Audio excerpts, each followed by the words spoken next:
दोस्तों बड़ी breaking news आ रही है बांग्लादेश से, जहां पर आर्मी ने टेक ओवर कर लिया है। मतलब बांग्लादेश में तख्ता पलट हो चुका है और बांग्लादेश आर्मी रूल में जा चुकी है। और शेख हसीना जो यहाँ की प्राइम मिनिस्टर थी, वे रिज़ाइन करके फॉर सेफ्टी यानी अपनी सुरक्षा के लिए इंडिया आ गई हैं, जहां उन्हें अजीत डोवाल ने रिसीव किया। आर्मी ने शेख हसीना को वार्निंग दी थी कि 45 मिनट्स में रिज़ाइन करके देश छोड़ दो, और शेख हसीना ने ऐसा ही किया। शेख हसीना ने रिज़ाइन करने के बाद अपने हेलीकॉप्टर से सेफली इंडिया के हिंडौन एयरबेस पर लैंड किया है। इसके बाद उनकी सिक्योरिटी को देखते हुए उन्हें एक सीक्रेट लोकेशन पर भेज दिया गया है। इसके बाद वकीर उस जमन जो मिलिट्री चीफ है बांग्लादेश के, इन्होंने बांग्लादेश को एड्रेस करके बताया है, I am in charge now, यानी बांग्लादेश अब मेरे चार्ज में है।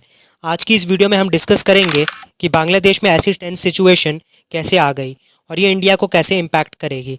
दोस्तों स्वागत है आप सभी का आपके अपने चैनल यूनाइटेड एड्यूटेक में। दोस्तों अगर मैं शुरुआत से बताऊं तो इसी साल जनवरी में बांग्लादेश में इलेक्शंस हुए थे, जिसमें शेख हसीना की पार्टी ने 4th टाइम अपनी गवर्नमेंट फॉर्म करी थी। अब मैं आपको बता दूं, शेख हसीना को एंटी वेस्ट और एंटी पाकिस्तान लीडर कंसिडर किया जाता है। इन रिजल्ट्स के बाद अपोजिशन का कहना था कि इन इलेक्शंस में धांधली हुई है, और यूएसए ने भी ओपनली कहा था कि इस इलेक्शंस में शेख हसीना की पार्टी ने चीट किया है। जिसके बाद बांग्लादेश में गवर्नमेंट के अगेंस्ट प्रोटेस्ट स्टार्ट हो गए। ऑल्दो इन प्रोटेस्ट को गवर्नमेंट ने कुछ ही टाइम बाद कंट्रोल कर लिया था।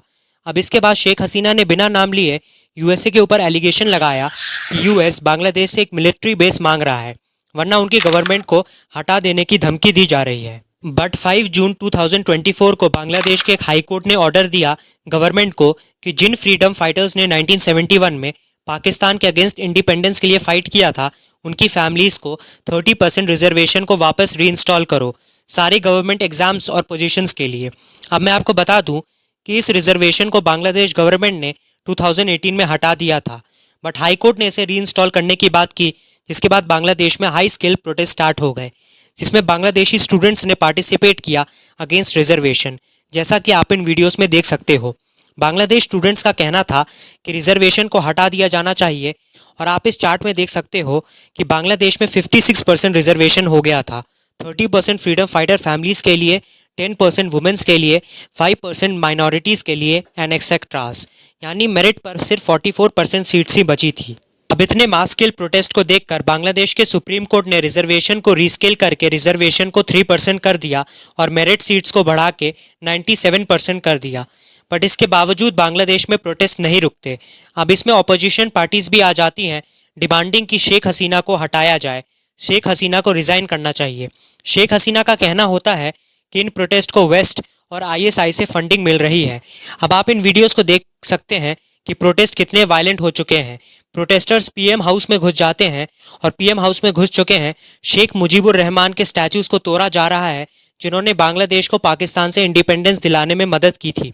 और ये प्रोटेस्टर्स शेख हसीना के ऑफिस में घुस जाते हैं, जैसा कि आप इन वीडियोस में देख सकते हैं।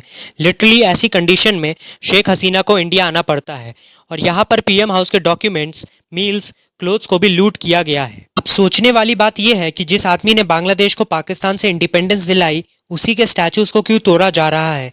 ये भी एक बहुत बड़ा क्वेश्चन है कि क्या इस प्रोटेस्ट को पाकिस्तान एंड यूएसए फंड कर रहे हैं या नहीं।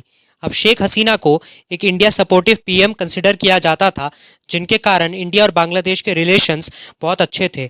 अब मिलिट्री के रूल में आने के बाद देखना होगा कि बांग्लादेश में डेमोक्रेसी का क्या होता है, and more importantly India Bangladesh relations का क्या होता है। दोस्तों आज की वीडियो को इधर ही एंड करते हैं। इस मिलिट्री कूप के बारे में आपकी क्या राय है और शेख हसीना के एग्जिट के बारे में आपकी क्या राय है, आप हमें कमेंट सेक्शन में बता सकते हैं।